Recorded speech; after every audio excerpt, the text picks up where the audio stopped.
Welcome to the Business Resilience Decoded podcast, brought to you by Asfalis Advisors and the Disaster Recovery Journal. Crisis management in today's world is ever-changing, and this podcast is our commitment to help you navigate successful outcomes for any crisis you may face. I'm your host, Vanessa Matthews. I specialize in providing insights and solutions for crisis, continuity, and resilience across industries from real estate and healthcare to terrorism in the airline and transportation worlds. No matter what industry you're in, this podcast will provide you the tools to build resilience in your organization. Welcome back to another episode of the Business Resilience Decoded podcast. Today is a solo episode, and today's title is Developing Strong Teams Remotely and in Person. So I'm super excited about this episode because after COVID, all of us have had to adjust and rethink about how we build and how we continue to support our growing teams. So today I'm going to talk a little bit about statistics. A lot of the stats I'll share today, the links for those will be provided in the show notes. And then I'll talk through a few high-level points that I think would be great for podcasters to take into consideration. And hopefully you guys can share with us on social media, different things like that, or even on the video version of the YouTube podcast channel, what your thoughts were and how this might have been impactful for you. So in thinking about developing strong teams remotely and in person, there is no magic button to leadership and team development. There are concepts that leaders can use to develop their style and techniques, and these concepts can and should be delivered to team members through effective communication methods. So let's start with a few statistics as to what's driving this conversation. So in 2019, the Society for Human Resources Management, which is SHRM, found that the biggest benefits to virtual teams include a number of things. Global perspectives was rated 81% as a benefit for virtual teams. Second benefit was diversity, that came in at 72%. The third benefit was creativity, came in at 54%. Access to talent everywhere is 53%. Cost effectiveness was 32%, and productivity was 31%. So different people view benefits and values of a virtual environment very differently, right? Second thing I want to share with you is the same SHRM study also noted that virtual teams are highly collaborative. In fact, 48% of human resources practitioners said that they have global teams that work closely and collaboratively daily. 48%, that's a lot of people. On the other side of that, 86% of virtual teams work together at least once a week. And I can definitely attest to that as when I built Asfalis, right? Since 2014, since our inception, we've been a virtual company, right? And so that's a pretty interesting stat. There's another statistic, according to Culture Wizard's 2018 Virtual Teams Survey, the top challenges faced by virtual teams, 88% time zone differences, 86% difficulty in communication, 86% managing conflict. So interesting. 86% building relationships. How do you do that when you're virtual, and how do you make it intentional? 80% timeliness and responsiveness. Another 80% understanding different accents. And then 76% lack of engagement from all members. Last stat I'll share with you, the same study found that 84% of virtual leaders, virtual workers, said that virtual communication is more difficult than face-to-face communication. So interesting.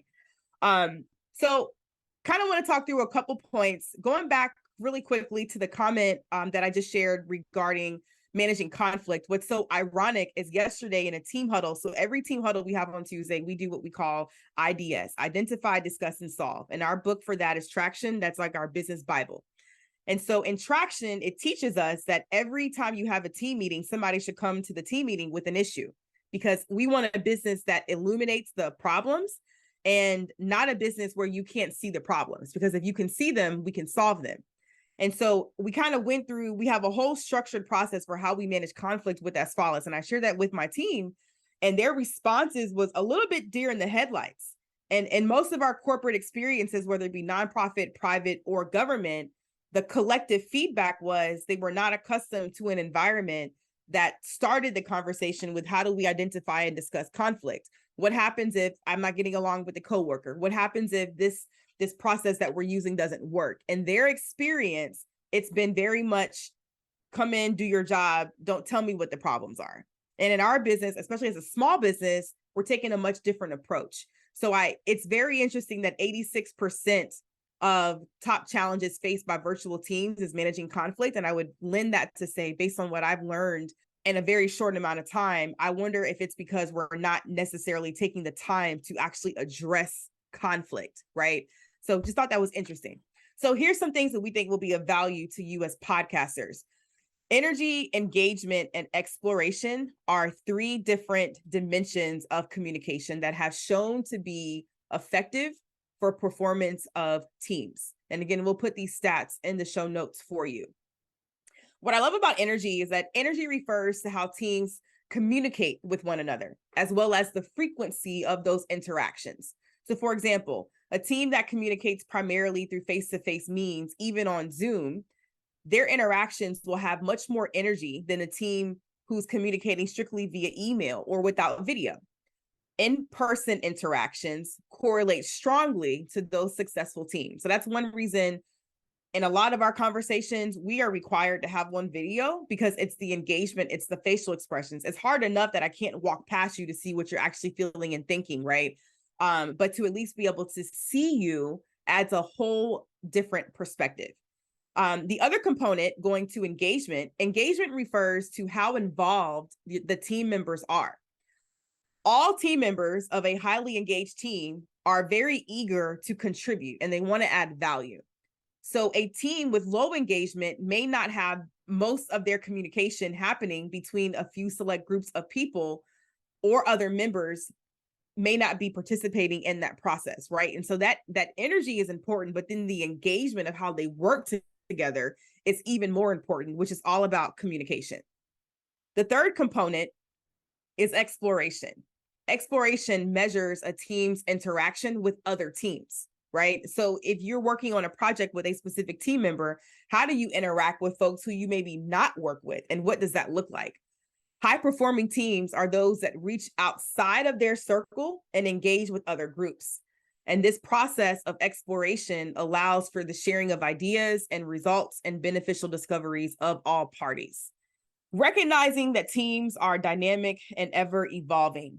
Teams cannot be pre-built, put on a shelf, and then called upon when they're needed.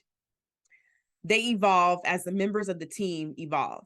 Teams must be nurtured, they must be developed into high-performing functional groups, right? So we really have to pay attention and be intentional about how we nurture and build our teams, even if it's a team of one. Leaders should provide guidance and encourage collaboration. Additionally, leaders should consider how to find and offer opportunities for self-development for your groups of the people who you influence. As each individual grows and matures in their role, the team grows. What's the quote? I think a sunken ship raises all tides or something like that. Iron sharpens iron, right? I can't grow and develop any more than another person if I'm not doing my part. Then how can I grow and elevate the team? So what I like about that concept is an individual's growth is not just about you. When you grow everybody else because they see your growth. And then especially for a high performing team, we're really competitive, which means you're going to create competition and people are going to want to grow and to be better and to show up differently, right? The third thing that we want to share with you today is to give your team a why. Everybody needs a why, right? So let's be real, business continuity folks. Nobody's working for you because they like writing BIAs. Let's just be clear. Nobody's working for you because they like writing BCP plans. Matter of fact, when I was an intern, that was the one thing I knew I didn't want to do. Don't put me at a desk and have me writing no plans. I don't want to do that, right? What's the why of why they actually show up every day? Why do they come with a good attitude? Why do they come and do the things that you've asked them to do and do it better than everyone else? What is the real why? And I think what's important is, as an organization, you need to have a why. As a department, you need to have a why. But as a leader, you need to know their why. and why they matter and why they care about it. Because you as a leader have to be able to connect my team's why, the organization's why, and my department's why. And how do I infuse that together to bring the greatest value and the benefits back to the business? So give your team a why. Informing your team why they are doing something will allow them to buy into the process. They will know why what they are doing is important and how it impacts the organization and its goals. So I always say this when we're talking to clients about training.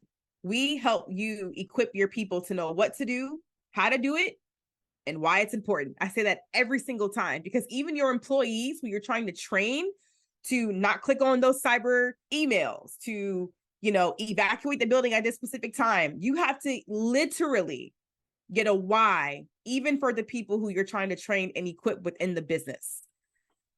To build upon the why, senior level leaders can express their appreciation for the team and offer their support by showing members the what they are doing matters and is needed. They will be more likely to engage with one another and take the initiative to connect with other teams. So I love this podcast episode today because we're all in a virtual or a hybrid environment. And the number one thing that I see from a people perspective in our industry that we're not meeting the mark on is the continuity of leadership and how do we continue to build that? And so hopefully this podcast, number one, gave you the data and the stats to support why we're having this conversation. But also number two, I hope that the energy, engagement, exploration, understanding how teams evolve and giving team members a why, I hope those things are important for you to put those in your leadership toolkit for you to be able to pull out as they're necessary to continue to grow and support your programs. Thank you for listening to the Business Resilience Decoded podcast, brought to you by Asfalis Advisors and Disaster Recovery Journal. Make sure you check out the show notes for this episode to see all the upcoming events, programs, and ways we can support you. Make sure you subscribe to the show wherever you get your podcasts, leave us a review, and share it with a friend. Thanks again, and I'll talk to you in the next episode.